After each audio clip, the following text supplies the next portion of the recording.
Well, I always say to people, are you someone that experiences emotions? Most people say yes. I say, are you someone that experiences thoughts? Most people say yes. I say, do you have a body? They say yes. I say, okay, so you're an emotional being, a mental being, and a physical being. Because if it was just a physical thing, you would just have a body. There would be no thoughts, there would be no emotions. That wouldn't be in your experience. So to me, I'm extremely logical. To me, it makes logical sense to see it that way. So when people Right. disregard the field of metaphysical anatomy, I'm like, fair enough, but I don't think you're actually wanting to be well informed about the entirety of the human experience. See, I was just saying before, like I was going through for the past, let's say 3 years, kind of like up and down health stuff, and like it's like very uncertain, like insomnia, and then like gut stuff, and it was kind of like life was giving me this like rite of passage in a weird way, even though it's health Mhm. stuff, you can influence it and various things. But long story short, last night I was occasionally I'll be laying in bed and I'll be feeling like really, I kind of feel my heartbeat and feel a bit like there's tension in the body from the day of stress. And Mhm.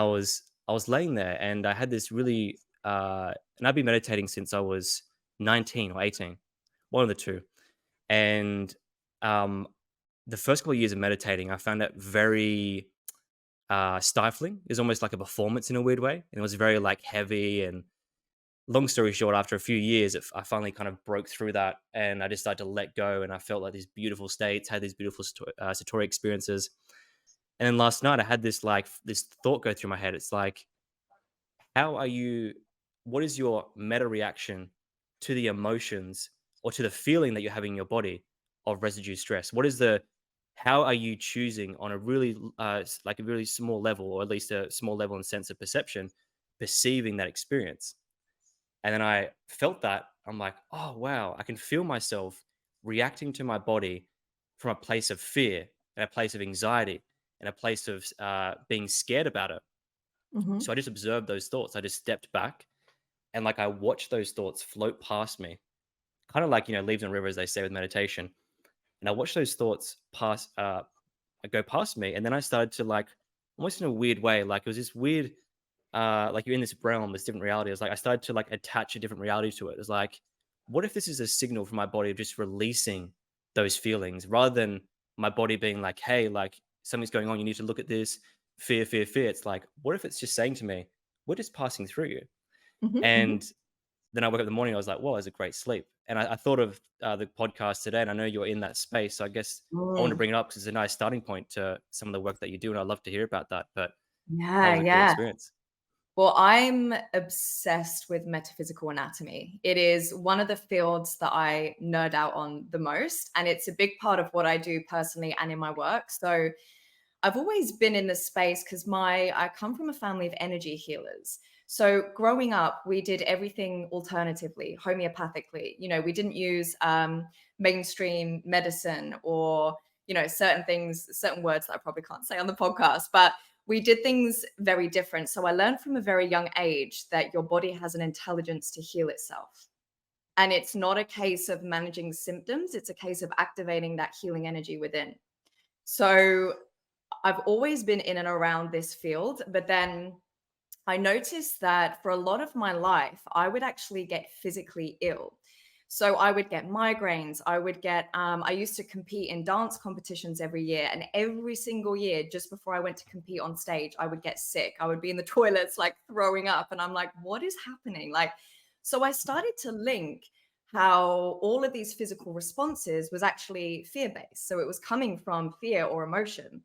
But the moment that really I became very consciously aware of this, and this is a moment that just honestly really, really changed my life forever. And it's so, so simple, but so profound. I was in my second year of uni, and I was living in a house with five other people. Now, as a very energetically sensitive person, as a psychic, to live with that many people was quite intense as it is. But there was one girl in that house that I had constant confrontation with. And at that time in my life, I would see conflict as such a negative thing that I would withdraw. it's almost like I couldn't stand up for myself or communicate my truth in that moment. Instead, I was just like, this isn't healthy. I'm just going to remove myself. So I would just take myself out of the picture. Now, we all went to dinner one night and I was driving on the motorway and I actually fainted while I was at the wheel. So my friend who was in the passenger seat took over and pulled over, and I woke up, we swapped sides, went home. There was something in that experience that really shook me because I was like, if my friend wasn't in the car and I fainted at the wheel, you naturally go into hypotheticals of like, what is going on with my body for that to happen so spontaneously, like no kind of pre warning or precursor. So I ended up, someone suggested to me, why don't you go see the university counselor? And at that point, so I was maybe like 20 years old. At that point, I was like, therapy? I was like, that's very, I always associated counseling or therapy with like people that were really, really struggling, like in the depths, right? So I was like, I don't know what that's going to do for me, but let me just go and check it out. And so I went and I told her, look, I fainted, da da da. She was like, what's going on in your home life? And I was like, well, there is a lot of confrontation at home. I don't enjoy being in the house. There's a lot of anger, there's a lot of negativity. And she said, Emma, you're holding so much anger in your body that you're not expressing because you haven't felt safe to express it. And so your body just shut down. Your body actually completely withdrew because your way to respond to anger is to withdraw. And she said to me, she was like, next time this girl says something to you that pisses you off or triggers you, tell her there and then to her Wow. face, tell her. And I was like, interesting. I was like, okay. Anyway, I went home after that session. And just the way that the universe works, I walked in, this girl comes up to me, she's really angry. And I think for me, I've been a scapegoat for a lot of my life. So that was the thing, is like I was a very easy target because I would just remove myself. Like they knew I wasn't going to come back at them. Do you know what I mean? I was the So same. yeah. So she would just like direct her anger at me just because it was easy to do so. So she did that. And I just said to her, I swore for the first time at anyone in my life, I swore at her. And I won't repeat exactly what I said, but it was just one sentence, very just like F off, basically. This is just really pissing me off. Like so simple. But the way that that changed my life was incredible. She never, ever directed anger at me again. And we ended Wow. up becoming really good friends in the last year. And that for me was the turning point of how like holding in your emotions and not understanding how to express or transmute them really affects you physically, because it manifests as a physical ailment if you don't kind of handle it at an emotional, energetic level. So that was almost the entry point to my obsession. So it's kind of like it was floating around my whole life. Then I just got really into it. And so now I love to decode when people have physical ailments. And this is something that I pick up on when I do psychic readings, is I tune into their energy field, see where their energetic dissonance is in relation to their physical body. And then I can identify the emotional imprint or thought pattern that created that physical ailment in the first place. So yeah, it's definitely something that I love to talk about. Wow, I have so much to say on that because like I went down the path. And just for those listening, like kind of a disclaimer on this, like for me, I am skeptical about those kind of things that you mentioned there about what's the technical word, psychics and those kind of things. But I'm also open-minded in the sense that I'd love to be challenged and I'd love to see things differently. So that's why I wanted to have you on as well, which we can touch on at a later point. So for me, I went through the whole process. I went through the medical merry-go-round, so to speak, of having really bad insomnia. Like I had bad sleep all my life, but it never really affected me to the point it did until about 2020, June or July. I was actually living with Brandon, our mutual friend, and Zach, and a few other people. I just got really bad sleep issues out of nowhere. And yeah, I went to like see a sleep psychologist. I got my brain scanned. I saw like a neurologist. I saw a naturopath. I went to like all these different therapies, even beyond the medical kind of institution of what there is. Like I go see a psychologist and get some medication. Like I went through the whole process of other alternative therapies as well to come back to a place of the same thing, and nothing changed. And you can probably speak to this. Nothing really changed until I left the job that I was in at the time, right? So I struggled with sleep onset, sleep maintenance insomnia, which was you go to sleep very easily. I could fall asleep in like, 1 minute, like choop, gone. Then I wake up 3 hours later. My heart wasn't beating fast, but it was beating really heavy, like doo, doo. Mm, And I could, mm, and no matter how hard I tried to get back to sleep, I couldn't get back to sleep. And then after about 3.5 months of this, of like just, tapping into the, I guess you could say, a version of Tony Robbins, David Goggin, like just push through, like, slow sleep doesn't matter. So I just pushed through and kept going to work. And then it got to a point where it got so bad that I just said to the people I was working with at the time, I was doing sales and marketing for a business in Northern Beaches in Manly. And I said to him, I can't do this anymore. I need some time off. And like, well, what if we did this? What if you worked from home? I'm like, I know I just need to stop.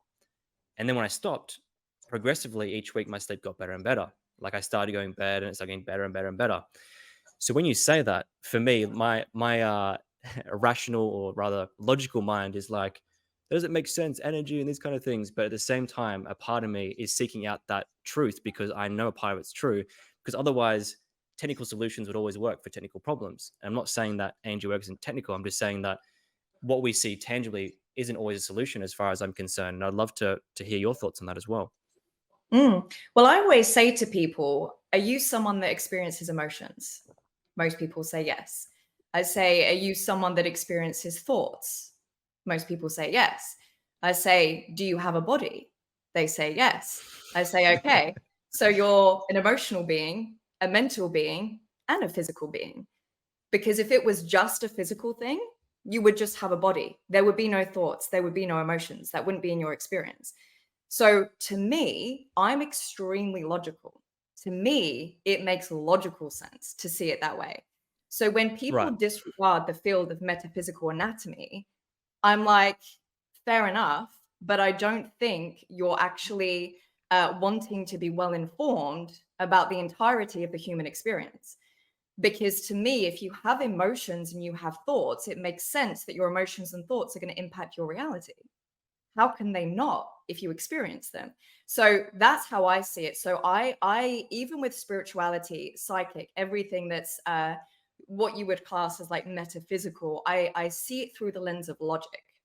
So kind of one of my abilities is to take something that feels very complex or intangible and make it very practical so that people can see that it makes logic sense in their experience, because I'm just a logical person. So that's just, to me, that's just how I see the world. So yeah, that's my perspective on that. So to expand that and to agree with you on that in my own way, I've been doing a lot of parts work with a psychologist, right, and EMDR and things like that, and going through my childhood, going through every single memory, and understanding what its emotional charge is and where it exists in my current reality. And every time we go into that place of like speaking to my parts, are you familiar with parts work at all? Of course, I did it for years. I don't do it anymore. Now and then, but I don't. I used to do it with clients. That was the main thing. Awesome, cool. So I'd go into my place and then I'd speak to my parts, and the loudest thing in the room was always my critical part, right? It was always Mm, like, that doesn't make sense. This is silly. This is stupid. This is dumb.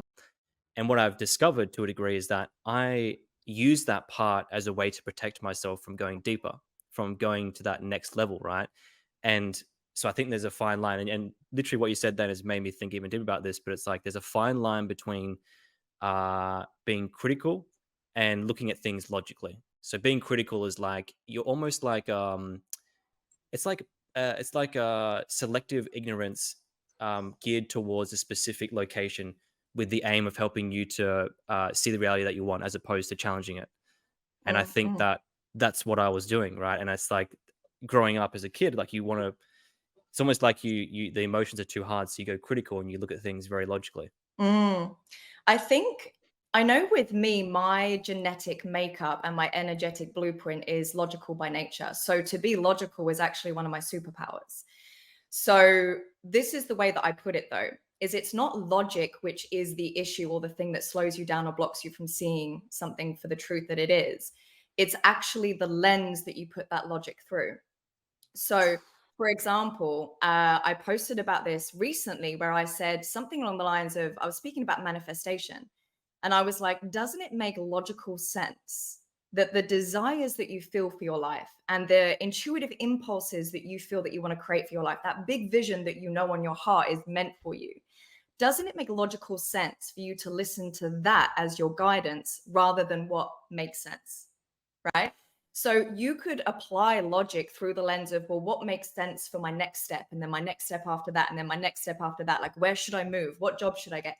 You can put logic through that lens, or you can actually look at it of you've got one lifetime in this brain and in this body, a short lifetime at that. So doesn't it make logical sense to just leap and trust? Doesn't it make logical sense to listen to those desires that you can't get rid of because they're always going to be there? No matter what you do, no matter what direction you go in, what's on your heart to be actualized is never going to leave you. So does it not make sense to just pause and tune into that and listen to that and let that be your guiding force rather than what you can see in your tangible reality? So it's not logic, which is the thing that blocks us from a spiritual experience or an expansive life, however you want to kind of word that. It's the lens that you choose to look at it through. Mm. Do you think though that so what's the difference between that and someone who is, say, this is I'll use a fictional person. They're a very spiritual person by definition of themselves. They go to all these festivals. They don't want to get a job because they want to live in the moment. They want to be like, how would you say, go from festival to festival, be spiritual, like not have a job, and kind of then complain about it because they don't have a job. And what's the difference between someone who lets go and really surrenders and someone who says they're spiritual but has nothing going for them in the material sense? And do you think that the how would you say that this reality that we're living in isn't about individuals but rather the collective, and that everyone has their individual tasks that are based on the collective, and sometimes that might mean letting go and just being the person that you think you want to be in your mind, but you have to be something else because of the whole collective. Does that make sense? It did until that last bit. Can you just repeat that last bit again? Yeah, sure, sure. So what I'm saying is that I'm looking at some of the people that say similar stuff around being spiritual and letting go and having faith and really trusting, quote unquote, the universe. But a lot of those people that I meet, they have no job, and like they're living like doing odd jobs here and there, and they're trying to live in the moment, as they say, and they don't want to get a full-time job and various things like that. That's just one definition. I'm not saying you have to get a full-time job. And when I thought about that, I thought about um like as a collective, do you think that some people are required to do that because that's part of what the collective needs to do from a universal sense? Or do you think we all have an individual past that we can influence? I think the example you just used is escapism. Mm, So I think spirituality is one of the biggest coping mechanisms to escape reality. yeah. So the way that I see spirituality is I use spirituality to understand reality. I actually use it to ground into reality. There are a lot of people that say that they are spiritual, that they engage in spiritual practices that are very focused on the ascension, right? The transcendence of this human experience, transcending emotions, being one with whatever, right? The way that I see it is this: the most spiritual experience you can do is to be fully anchored into your humanness, is to be so grounded in reality. Because why? Sorry, my camera's shaking when I get passionate. Because I'm like very handsy. Like, why would we incarnate here if we weren't wanting to experience the tangible reality? Right? So it's like the way I see it is that the most spiritual experience for me is to be so grounded in this reality, to absorb everything that this reality has to offer, including the things that cause the most suffering and pain for us, like duality and polarity, contrast, right? They're things that we've chosen to experience in this third dimensional time space reality for the expansion of the universe. If I'm not fully grounded in my humanness or in this reality, I'm actually bypassing the spiritual experience. So I see that a lot of people utilize spirituality as relief, and they confuse relief with true joy. So a lot of people, and the thing is, everyone has a different life path. So for some people, going from festival to festival, that might be their purpose. Like that might be their purpose. Maybe that's how they spread love. Maybe that's how, because your purpose isn't what you do, it's who you are. Right. And that comes through the way you talk, like the micro moments, the macro moments. It's so many different things. So that might be the case for some people, but there is so much confusion around like spirituality and like actual spirituality. So that's what I would say with the example that you've used. Now, something else that I want to bring into this conversation, I actually spoke about this last night, is that a lot of spiritual teachings aren't necessarily matching the current collective consciousness. So I would say that a lot of like the time that we're in with where the collective consciousness is at right now is teaching us that we have the power to create our reality, right? Through seeing the vision, holding the vision, surrendering and trusting to that vision, and all of these other things. Like it's very much creation based, manifestation based, however you want to call it, right? There is also another layer beyond that, which is more like the Buddha style teaching, the non duality, the effortless action. That's like high level spirituality. But if you take those teachings and apply it to someone that's not actually anchored into their humanness, so they're not actually doing the inner work or like transcending their emotions, that then becomes counterproductive because it becomes escapism, right? So it's Wow. like that. There's many different layers to this, but what I would say is the most important thing is that people are brutally, brutally honest with where they are at, right? I wouldn't class myself as a fully enlightened being. So I'm not at that stage where things just happen effortlessly and there's no conscious thought behind what I want to create. I'm still in the situation where I consciously create my reality as well as allowing it to happen. But I often create my reality through my thoughts, what I seed into my vortex. Whereas there are people that exist that create their reality based off of effortless action, like Michael Singer, who wrote the Surrender Experiment. He's a great example of that. Eckhart Tolle, The like untethered there soul. are yeah, like there are people that exist that are at that level. I'm just not at that level. You might not be at that level. Like our next door neighbor might not be at that level. So it doesn't matter what level you're at. The most important thing for me is that you're incredibly honest so that you're applying the teachings that best match where you're at and what you need. And I saw the logic there around the distinction between escapism and facing reality, and that real spirituality is grounding yourself completely in reality. And I love that. It reminds me of a Mhm. quote, and I was listening to a lot of his stuff back in 2016. Alan Watts, everyone probably knows him by this at this point. Out of Your Mind, the series. I watched that 14-hour audible book over and over again, and there's one quote that he says in there that's so powerful. And again, different categories of spirituality for different people, but he says something along the lines of like, what I call a real swing human being is one that knows that he's beyond the game of life, but plays the game of life fully. He 100%. plays so like it's and what that embodies for me is like, and I think he says after this, he goes, you go through the heartbreaks and you're fully in it, like you're fully in love and like you're feeling all the emotions of love, and then like you're going out to have fun with your friends, but then behind all, so you're playing this beautiful large game of life, but behind all that, you know that it's more than that, and like it's almost like that existential chuckle that you have. It's like you just start laughing to yourself. It's like, what am I Yeah. this is so silly, but it's like it's so funny. And I really love that. And I what you said before really made me think of that. Yeah. And I would love to expand on that because so what Alan Watts Please. said there is essentially like the highest level spiritual teaching, right? But people just interpret and elicit it in different ways. But that's essentially what it is that this personality, this identity that we have as Luke, as Emma, is our avatar. But we are actually like the truth of who we are is the awareness behind that avatar. So this is what trips people up is attachment and identification. So when something happens to you or you have a thought or you have an emotion, when you are attached to it, you make it mean something about you. And when you make it mean something about you, you generate a story about yourself. That story creates resistance between where you are and what you want to create. So when you're able, and this is something I teach my community all the time, is to be the observer of your experience. It's one of the most powerful things you can do. Like take guided meditation completely off the table for a moment.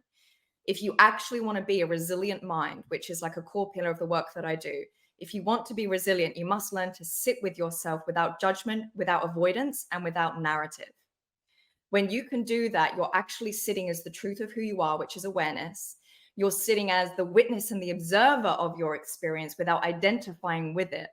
When you do that, you're actually existing in the realm of effortless change. You get to create from a place of your creative genius, which is your nature, rather than trying to find resolution for a past hurt in your identity. because the only time that you can really be triggered is when you're in your identity. When you're beyond that, you will experience the same circumstance, but the trigger will be different, Mm. right? So the thing is this, it's very simple, it's very profound, but it really takes practice to arrive to that place. Some people can get there instantly, like instant awakenings. Some people, it takes the practice of returning to that place of being awareness and releasing your attachments to people, places, things, and opportunities. Because it really is attachment to something that creates suffering. And attachment is the opposite of freedom. When you release your attachments, you experience freedom no matter what your circumstances are. And that's the difference between circumstantial power and personal power. Circumstantial power is relying on your attachments to people, places, or things as a means to feel safe, to feel secure, to feel certain.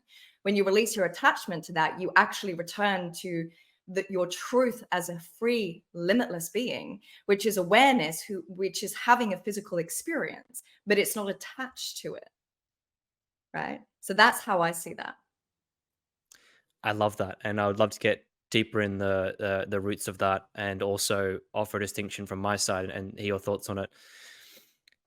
I think when people hear that have been on that journey, on that quote unquote spiritual journey, or be on that meditation journey, the question that might come up, and perhaps you have an answer for this, is that, okay, great, I've been meditating and I've had those mini awakenings or mini satori experiences, but I then start to notice that I identify with unidentifying. I'm trying to get so close to, it's like you go layer back, but then you realize that you've attached that layer.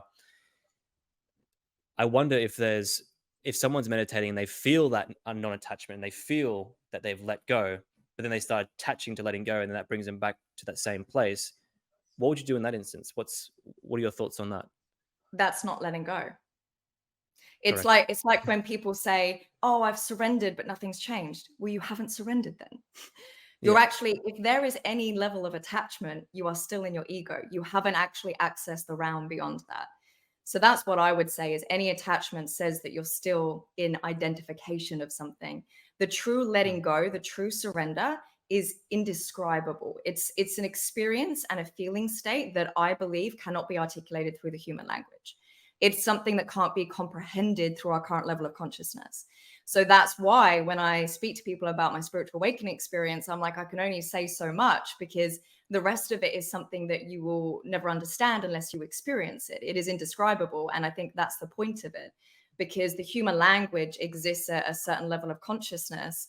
And, the other densities or dimensions beyond that, there is no language. So language is beautiful and expansive. It's also a limitation by nature, and limitation doesn't mean a bad thing. It's just limited so that we can understand each other. But beyond Yeah. that level of, verbal articulation is something that is what's the word? So not understandable, because it exists at such a different frequency. I think for those listening, when it comes to that, I remember when I first started getting to this kind of stuff back in 2013 or 12, and I thought to myself, "Oh, non-attachment. It's going to get me what I want. It's going to get me success, or get me this, or allow me to be more confident, or less social anxiety." And um, as I went along, I realized that the attachment to the word non-attachment was me. It was still being attached to something, and then also at the same time, when I got through that, then I felt like, oh, non-attachment is just like this cold place where I don't care about anything, and I become like heartless and like kind of in a weird way. Like, and again, these are my projections, right? Like you can hear it in Yeah, my voice, just projecting, projecting, projecting. So I wanted to say to people out there listening that like, and for me, like, I'm nowhere close to where I want to be as far as no, actually, no, I am where I want to be, I'm not in good line to make correction. to make it keep it simple. I'm not in line, but I've had many satori experiences, and like you said, I remember in 2015, I did Joe Dispenza's meditation. That was my first little one, and I was laying on the bed, and I floated up on top of the bed, and it felt like I was like 30, maybe even a meter above the bed. I'm just like floating Mm. there, just like giggling to myself, like just like laughing, and and then a year later, I was reading Eckhart Tolle, A New Earth, on my phone on Kindle or on iBooks or something, and I was sitting on the train. I read a passage. I can't remember what it was, but I read a passage. I remember looking up, and I remember seeing people on the train, and everyone on the train's very Mhm. miserable, and especially in Sydney, they're just like, "Ah, it's in the morning, people are going to work." Mhm. I remember seeing like everyone had like this duality of like good and bad in them, and people were sad and happy at the same time. And I almost like felt pulsations from every person on the train, like this weird pulsation. And I looked outside on the coal train tracks. I saw like it's like I was on DMT or something, but it was like the coal pieces were like glittering and the trees were glittering. I just started like giggling to myself and laughing, and that lasted about 2 or 3 weeks. And then I started to get really attached to that feeling. I'm like, I love this feeling. I have no anxiety. Like I'm just like floating around, laughing, like having fun. It's like this Yeah. weird place I was in. Then I got attached to it, and then like really, then it went away. It was just like went zoop. Like damn it. Well, that's why people get attached to psychedelics and plant medicine, right? Because it's like they're like, "Oh, I finally found a route into this feeling, which actually feels more at home for me than anything else," right? Those states of being are very natural for us humans. That it can then become an addiction or an attachment to that feeling state. So it is interesting. You did mention something I wanted to elaborate on, and I can't remember what the segue was now. Feel free to No, think about it for a second. The yeah, I correction can't was remember. it the correction? No, it was before that. But that being said as well, like let's talk about that because that is one of the biggest causes of human suffering is people thinking that they should be somewhere else than where they are right now. It is so incredibly hard for a human to just admit that they are perfect as they are right now in this moment. It is so hard for a human to admit that this present moment is all that they need. It's insane how people are so used to projecting themselves into the future. And I'm not making that wrong, making that bad. I think it's just human nature. But this is what's really Observation. interesting. Yeah, but this is what's really interesting. And I said this to a girlfriend the other day. Is she was like, she was in quite a bad state. She was in a very negative state. She was in like a shame hole. And she was just like, I know that, I'm worried what I'm going to be creating for my future because I feel like I can't get out of this feeling state. So obviously, firstly, I'm like, well, the feeling of needing to get out of it is avoiding it. So if you're trying to rush the clarity of something, rush the understanding, rush the change of emotional state, you're not being present with it. So you're actually creating more resistance. And that resistance is just going to persist. And then you're going to feel like you're locked in there for forever. So the more that you can be present and lean into the present moment, you actually move through things quicker. It's very ironic. And I love that. But the other thing I said to her was like, remember that we live in a world of magic and pure potentiality, right? So you're currently anticipating what you're going to create for your future based off your current set point. If you change your current set point, you can change your future like that. Magic can happen in the next minute. Magic can happen tomorrow. It's completely pure potentiality. We're not there yet. So when you can actually be okay exactly where you are right now, what happens in that moment is you release attachment that you need to be somewhere else than where you are right now.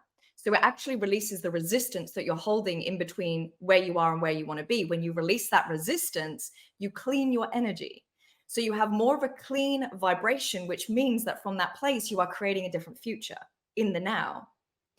So I think, like, again, it's logical sense. Does it not make logical sense to be present in the moment because you know that by doing so, you're going to change the set point of your future? But if you're stressing about the future, then you're creating a stressful future. It's Like, profound. so yeah, so I see it very logically like that. So that's really interesting. And I think on that note, this is where people, I think, really confuse perfectionism with expectation. I believe that everything is perfect. Right now, everything is perfect. When people say, like, oh, I'm not perfect, I'm like, why would you even say that? You are an absolute walking miracle on legs. You are absolutely perfection right now. So I always say to people, it's not perfection that's hurting you, it's expectation. It's a fact that you have an expectation of what perfect should be, as if perfect is something other than what you are right now. That's what creates disappointment. That's what creates shame and the feeling of failure or the feeling like I should be further along than where I am right now, like in my job or relationship or success in general, is expectation. It's an ideal that you've projected for yourself more often than not based off of wounding of where you think you need to be validated for your existence. When you release the expectation and you realize that right now you are exactly where you need to be and everything is perfect, even when you're feeling shit, when you're feeling high, when you're feeling sad, when you're feeling ecstatic, whatever it is perfect because it is human. And whenever you make a feeling wrong or bad, that is when you stay in it. When you accept it for what it is, and when you welcome that emotion, you welcome that experience, you welcome that physical sensation, whatever it is, it's actually doing the opposite of what feels most familiar, but that is actually what helps you transcend it. If you're not accepting it, you're not transcending it. You're actually staying stuck in it. That's profound, and I feel like a lot of that, and I'm speaking from my own experience here, not speaking for everyone else, but I feel like a lot of that comes from personal development, quote unquote, around like we ought to change your mindset or change this or like just see it differently here or see it differently there, which I think has utility to a degree. But I feel like a lot of that work, uh, it does two things. It makes you feel better in a roundabout way, but then also in a weird way. And let's get really specific here. I mean, like, so I'll speak from my own experience. I started doing reading Tony Robbins when I was 16, and I remember buying his like the Ultimate Edge CDs and like listening to every single one, and like telling my yeah, telling my friends like I'm doing this, I'm doing that, I'm gonna be a multi-millionaire by the time I'm like 18. I was like 17 at the time, like a year later, and things like that, and just like this whole reality. But what happened is it almost created a split between me and like it, and I think it's different for everyone. I'm not going to force my reality onto everyone else, but like it created a split of like I can only be a certain person if I'm willing to push against that intuitive feeling of who I ought to be.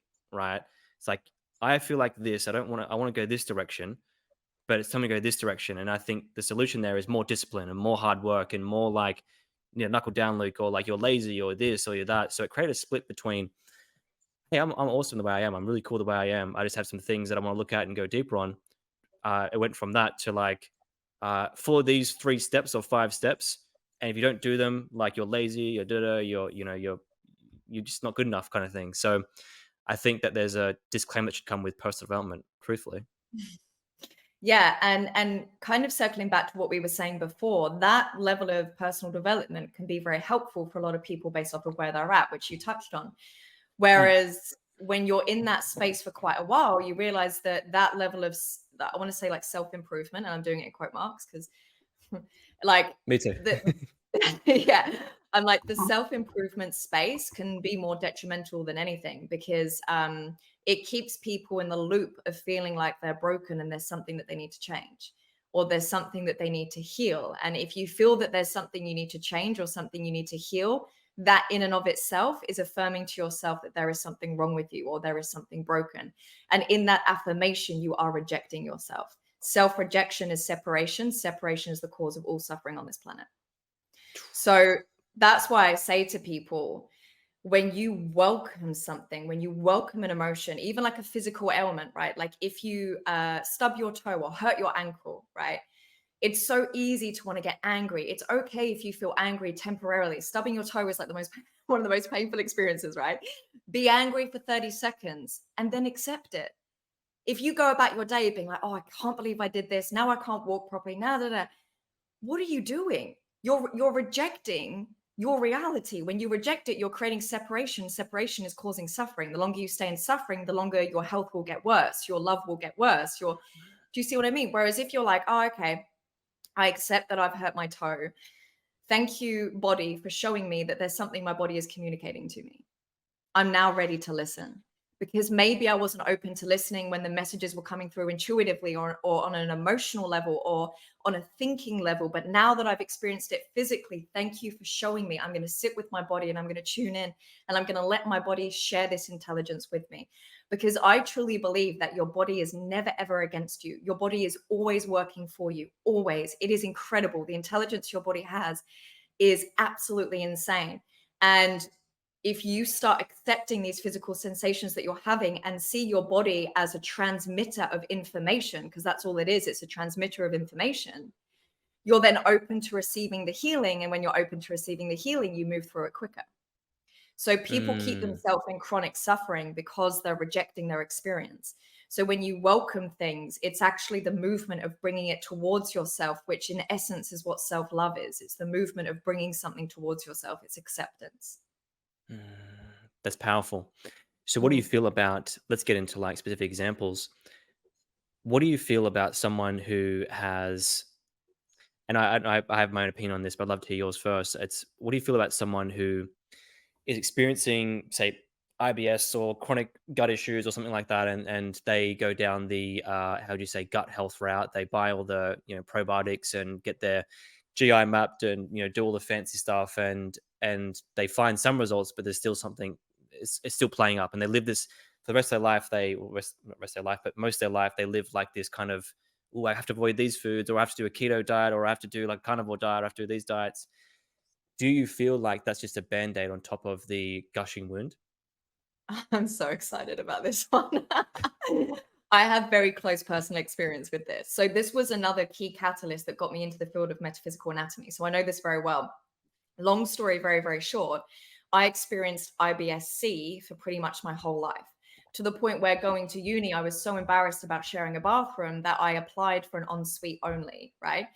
So it was something that I felt very uncomfortable about a lot my entire life. And when I was in Australia, when I used to live in Melbourne, I was actually in and out of hospital for about a year with all of these crazy pains, a lot of symptoms. They thought that it was showing signs of bowel cancer, maybe Crohn's disease. Like, it got to that level. I had the endoscopies, the colonoscopies. I had every kind of examination you could imagine, and they found nothing.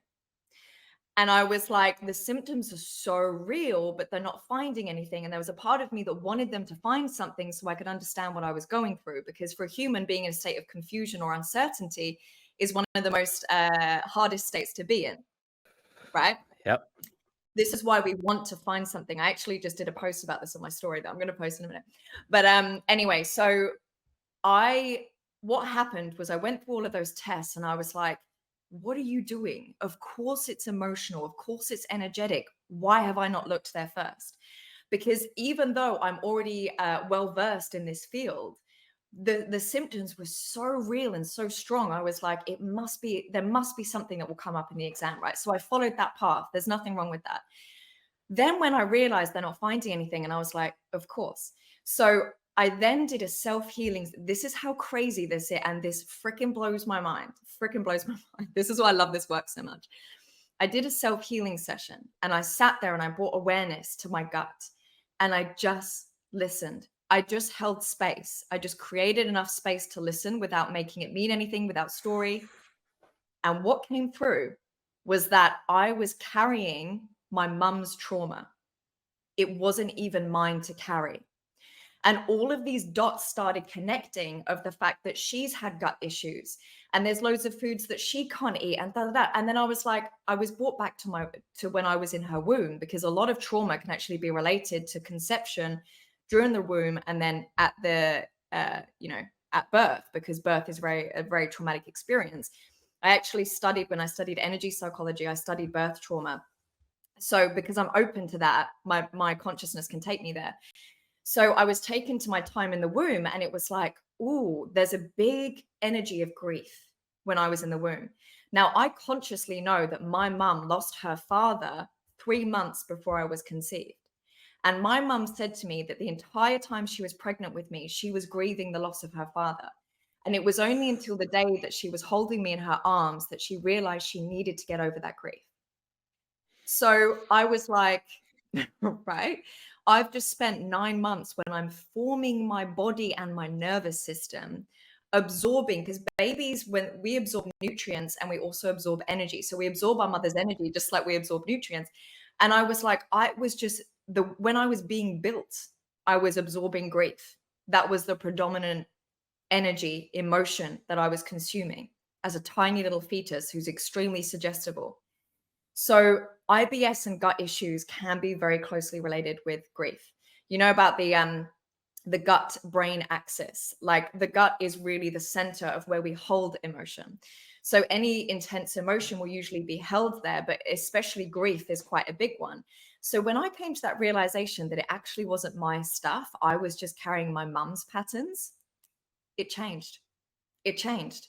Now, I've had a couple of times where I've been through seasons of disruptive gut health when I'm going through a highly stressful time or emotional time. But since that moment, I've rarely had an issue since. And that was going through a couple of decades of this to then no issues whatsoever. As I was saying, that's essentially the power of bringing awareness to what's going on, realizing that there is an emotional and energetic component to it. So when it comes to gut health, just to kind of give, because it's one of the most common things we experience, so it'll probably help a lot of people listening. If it comes to constipation, it's usually that you have a learned behavior to hold on to things. You struggle to let go and fully trust, and you actually find safety. This is a really big one. You actually find safety in holding on to negative experiences as a way to protect yourself from those experiences happening again. So it's a protection mechanism. If it's diarrhea, then you usually struggle to digest people or situations in your life. And I feel like with diarrhea, it's very closely connected with a lack of self-nourishment and nurture. So you're not actually absorbing the nutrients from what you're consuming. You're not listening to your environment. You're not absorbing what's happening in your environment. You're either rejecting your environment or the relationships in your environment, or you're rejecting your own self-care and self-nourishment. Now, the gut is closely connected with the solar plexus, which energetically speaking represents self esteem, confidence, willpower, ability to take action, personal power, masculine energy, self support, all of those things. So, usually, people that experience gut issues are also experiencing some sort of deficit or deficiency with those things.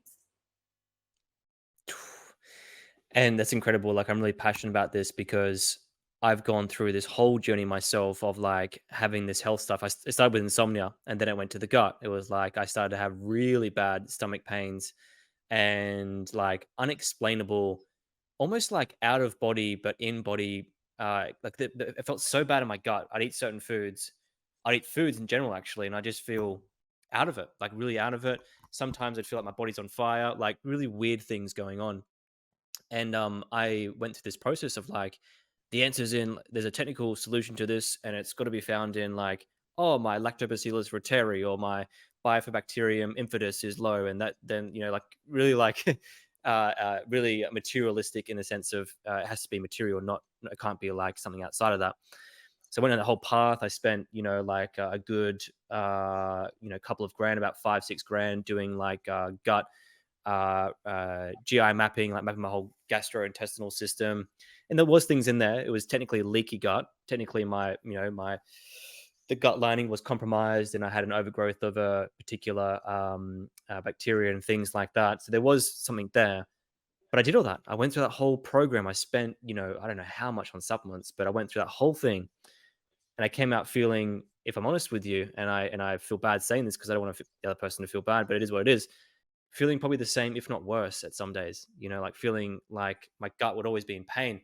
So I had to coordinate my whole life around it. Like, I got to eat like a certain amount of hours before bed. Otherwise, if I eat this time, then I'll go to bed. And long story short, and someone I was seeing at the time, she kept saying to me, she's like, "It's not." Yeah, sure, food influences it, but it's not. It's stress. Like and that's the the modern way to say that it's energetic. It's like it's stress. It's stress. It's like, yeah, whatever. Then I really started to focus on my stress. I'm going to the layers here. I really started to focus on the stress. So I started to cap, the amount of hours I'd work. I started to try and get more sunlight. Doing things, just the basics on stress. I've gone through that process now, and like I feel way better. I feel probably from 3 out of 10 in health to like 6, and then to probably about like a 7.5 ish. And to now, just like my goal now, and I think it's important to just acknowledge where you're at. But like my right now, I had that realization last night, and that could have been because of this conversation. It could have been you, maybe even like just putting that in the field or whatever. But now I feel like I'm at a stage of like, I'm going to get really, really aware of what is going on in my body. And for example, I was living in a place, and this is just a side, I know I keep talking about it, but I lived in a place that about a year ago, and I felt really sick there. And I thought it was the mold. I thought it was just the mold. There's certain places I'd feel really, really sick. So I always thought it was something external, like it's mold, or it's the foods I'm eating. I need to change all these things around me. And the more I go along, it's like I'm just starting to really believe that it's actually got to do with yeah, like my what am I feeling? Like what's around me? What am I experiencing? And like, how can I sit with that and how can I feel my stomach and love it and take appreciation for it? So it's what you said is really important to me. And I think for a lot of people listening, because there's a lot of chronic issues out there that people have, especially now, the timing, right? That doesn't get addressed. That medically is Absolutely. not And addressed. yeah, yeah. And I just want to make a point of saying that external factors absolutely play a part in it. So I don't want people to think we're disregarding the physical reality, which I know you're not. I don't want people to think I'm disregarding it. But here's the way that I see it is that, okay, you ready for this? I am. So I believe that we live in a vibrational reality, meaning that everything that we experience in this tangible reality is of a vibrational fabric, right? So when I say vibrational, I mean like energetic. So essentially, what I believe is that atoms vibrate, and the vibrate creates an oscillation. Now, the quicker that atoms will vibrate, the faster the frequency. So this is things that we can't see tangibly, like thoughts, feelings, ideas, emotions, but we know that they exist because we can sense them. They're a very real experience. Then there are, when atoms vibrate slower, this is things that we can see in our tangible reality because the human eye can only interpret a certain level of vibration. Anything above that, it can't interpret unless you're born with extrasensory abilities where you can actually see auras and things like that, right? So, um, the way that I see it is because everything is vibrational in nature, what happens is our bodies naturally bring themselves into homeostasis. It brings us into balance. So, exactly as you said with stress, when we experience some sort of traumatic event, and by traumatic event, I don't mean, just like a car crash or, parents getting divorced or things like that. A traumatic event is anything that takes you out of your neutrality. It could be someone wolf whistling to you and you're like, "Whoop, that scared me." That can be trauma because it takes you out of your state of neutrality. Now, what happens is short term, and I'm sure you know this, but short term, our body can bring us back into homeostasis. We shake it off, our nervous system can bring us back into balance. That brings us back into neutrality. When we experience a traumatic event, and we don't feel like we can bring it back into homeostasis because maybe we feel like we can't flee from the situation, we can't fight the situation, so instead we freeze. What happens is we then stay in a prolonged state of stress. When we stay in a prolonged state of stress, that actually creates an energetic dissonance in our energy field.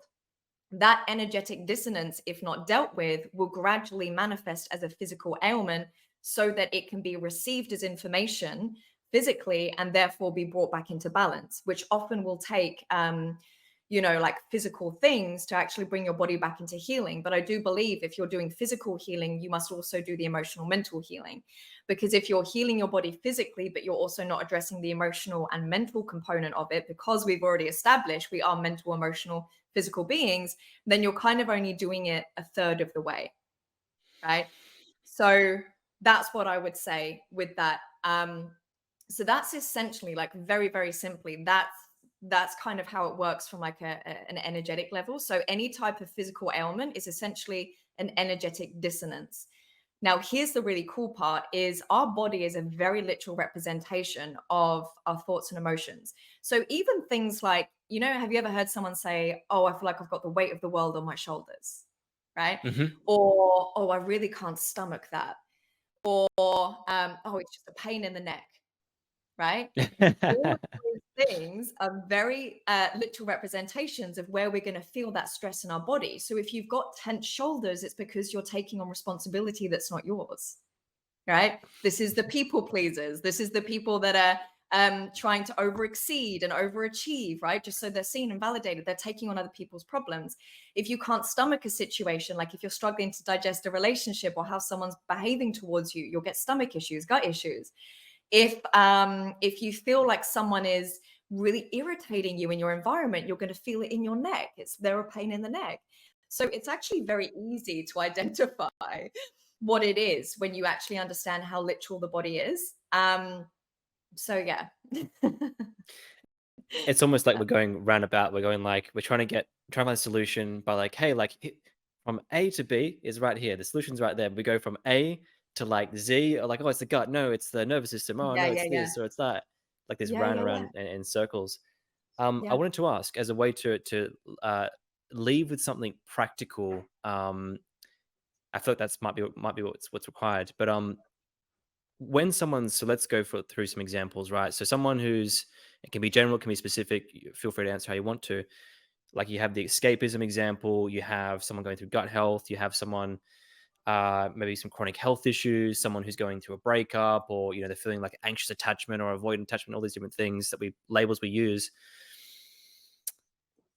How can someone even begin to change that, not by trying to change it in a physical reality only, but in the metaphysical? What steps, or what step would you take to begin that journey? Mm. So, kind of circling back to what I mentioned about it really depends where you're at in your journey, because a lot of what I might say might contextually be like inefficient. So, what advice I might give to one person in one context would be completely contradicted in another context. But to kind of keep it broad for the sake of the question, I would say that acceptance is incredibly healing. People really overlook that. So whether it's a physical ailment, whether it's a behavior pattern, whether it's, whatever it is, when you can actually create space to bring awareness to it without judgment, avoiding, or trying to create meaning to it like a narrative, you actually enter the healing space. Even last night, I was going for a walk and I just put some like meditation music on because I just felt called. And I just created space in my body. And then my body took me, or my awareness took me exactly where I needed to go. And I had this massive healing experience whilst walking along the beach, like mind blowing. I got in and I was like, oh my God, like all these dots are connected, and this and this and this. And the way that it shifted my energy, and also external awareness, noticing how I'm responding differently to certain situations and certain people just because I brought awareness to something, is incredible. Incredible. It's shifted me so much. Now, I've practiced this for years. So for me, it's very, very easy to go straight to awareness and to not get stuck in emotion or story. For other people, you've got to be very honest with where you're at. Do I feel like for a lot of people, I think actually working with a practitioner can be a really powerful way to start, because you actually get the experience of being held in a non-judgmental space, which teaches you to be able to activate that within yourself, right? So the thing about working with a practitioner, coach, healer as well, is because they're holding you in a non-judgmental space, they're holding you with no shame. And that's the thing with any type of pattern or trauma or stress that we're still holding in our body, is there's a part of us that's still seeking validation for how we felt at the time that that happened. And because we didn't feel seen, heard, or validated, we're still holding on to that and we're seeking resolution for it. When we can actually be held in a space of no judgment, we feel validated. Now, it's not to validate the pattern or the behavior, because if you normalize it, you'll continue with it. But it's to Mm. validate that you feel the way that you feel. And there's nothing wrong with that. You don't need to change it. There's no other way to be. It is what it is. Sometimes, so I don't do this type of coaching anymore, but I used to have clients jump on a call with me. Within a couple of minutes, they were crying their eyes out. They were like, I don't know why I'm crying. I said, you don't have to. It's okay. But what happened was, because they were being held in such unconditional love, naturally anything that doesn't match that vibration of unconditional love will come up to be purged. So that's the main thing. Like for me, is I do so much self-healing and self-regulation work so that I can be a beacon of love for other people, because I know that that's healing for them. To be in the presence of someone and to not judge them, no matter what they're going through, to not judge them is so transformational. It's insane. And this is why I always say to people, transformation is so simple in nature. It's not easy. It's the hardest thing you'll ever do, but it's very simple. And people overcomplicate it. And this is the thing, like with personal development and self-improvement, is people come out with strategies and step by steps and all these things, and it actually keeps you more in resistance than anything else, because it's simpler than that. Like, when you've transformed something, when you respond differently to the same circumstance, that's when you know that you've transformed something. It's responding differently to the same stimulus. So transformation is very, very simple. And so I would say for people to focus on holding space for your thoughts, your emotions, and physical sensations without judgment, avoidance, or making it mean something it doesn't need to mean. That actually is what catalyzes you into healing. Now, the main thing with that is to trust that the healing is going to take place, because often people will be like, okay, so I've done the work. Now what? Now, how do I integrate it? And the most important thing to know is that healing or integration is a natural consequence of sitting with yourself non judgmentally. There is nothing else you need to do. You trust, you surrender, you be present, you stay aware, and the integration will happen. And you will realize that something has shifted when exactly what I just said, when something happens and you respond differently to it. And then you're like, whoa, that's growth. Mm, But until that mm. moment happens, you're not going to fully experience, you're not going to know you fully integrated it. So just carry on with your life and just trust that there is energy happening behind the scenes. Yeah, I think also there's a belief that you have to have, which is you need to feel like, uh, technically speaking, you need to feel like your body knows how to bring you back to balance. And secondly to that, like the world or whatever it is you want to believe in, God, etc., is there to do the best for you. And it's almost like this faith you need to have. You need to cultivate that, and that comes from letting go and building trust. So I Mhm. hear what you're saying. Yeah. It's beautiful, very profound. So I wanted to say a huge thank you for coming on, and I wanted to ask where people can find you if they wanted to do some work with you or where they can connect with you more. Yeah, amazing. So I hang out mainly on Instagram, which is at Emma Zia, ZIA. I Mhm. also have a podcast called Life Uncaged, and they're probably the two main spaces. So yeah, that's where I And am. I'll vouch for you on that. Mhm. Like I follow you on Instagram, and I love the messages that you give. Like I've never said this before, but there's something intangible to it in the best way. It's like you read it, it's like, hang on a second, there's something there, and I see the words, I see like that logically makes sense. Then I read it, I'm like, something's, I feel something in there. So I really recommend following you on there. It's really cool stuff. I appreciate that. Thank you. And it's funny. My brother said to me the other day, he was like, I've had a couple of people say this, but my brother is the only one that like keeps saying it. He was like, Emma, I love the content you post. Sometimes I have to listen to it 2 or 3 times because the depth you go into, like there are layers to it. There's a mental layer, and then I feel something in my body, and then it's something else. So I've noticed that a lot of people say that, which is really cool. Some things that I do speak into will not necessarily make sense at first, but exactly as you said, like you feel something in your body, it activates something, initiates something, and that's just the intention of what I create, really. So that's good to hear. Thank you for sharing. I do have one question on that actually, just quickly. How do you do that and not get an ego around that? How do I do what? Sorry. How do you communicate ideas energetically? And obviously, it's a gift that you have. Like, let's not try and make it anything it's not. Like, it's a gift. It's a skill you have. How do you stay balanced and not create an overly large ego on that when you do that? As in, like the type of content I create. No, no, no. I mean, like, okay. So let's scale it back. So what I mean specifically is when you have a skill that not many people have cultivated, and you're giving insights to people, and people are saying to you, like myself, um, Mm, you're so amazing at this. How do you do this? And like they're almost like shiny eyed towards you. Um, because people do this with my content and with some of the stuff that I say and that I do, and they're like, "Oh wow, you're so amazing." It's so hard not to be like create a huge ego out of that. So I guess, what do you have an ego around it? And if you do, how do you manage it? And if you don't, what's the process there? yeah. So I would say it's really non-attached for me. So it's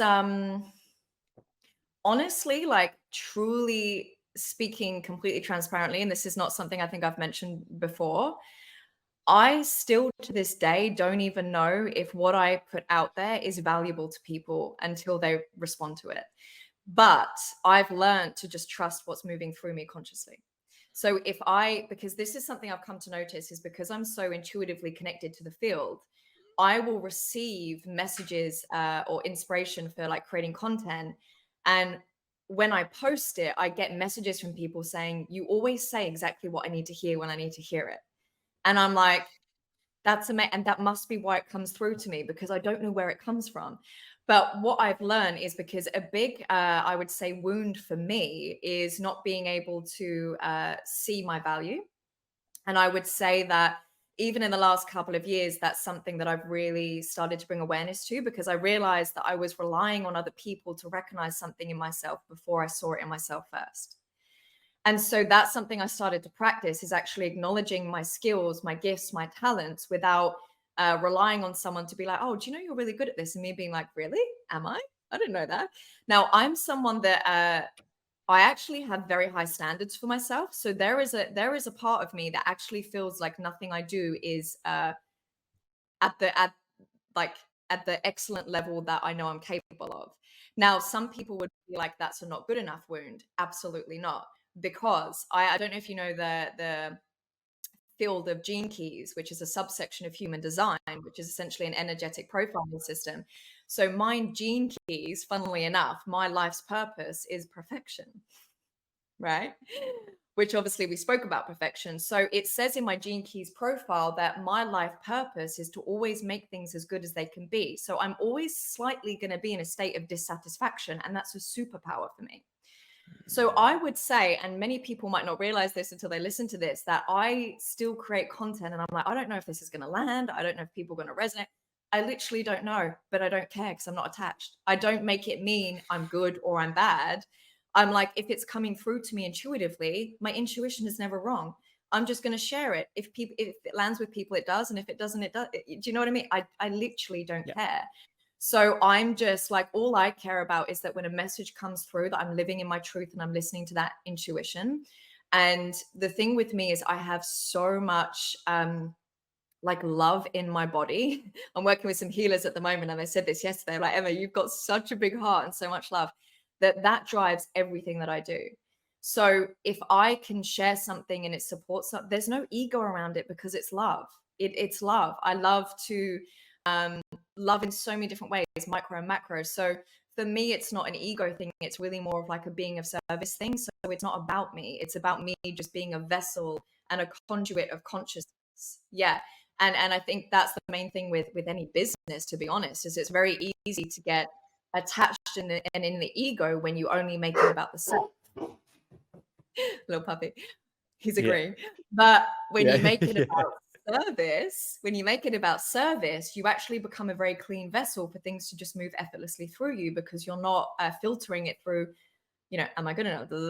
So I have those thoughts, but it's I'm not attached to it, so it just kind of flows, if that makes sense.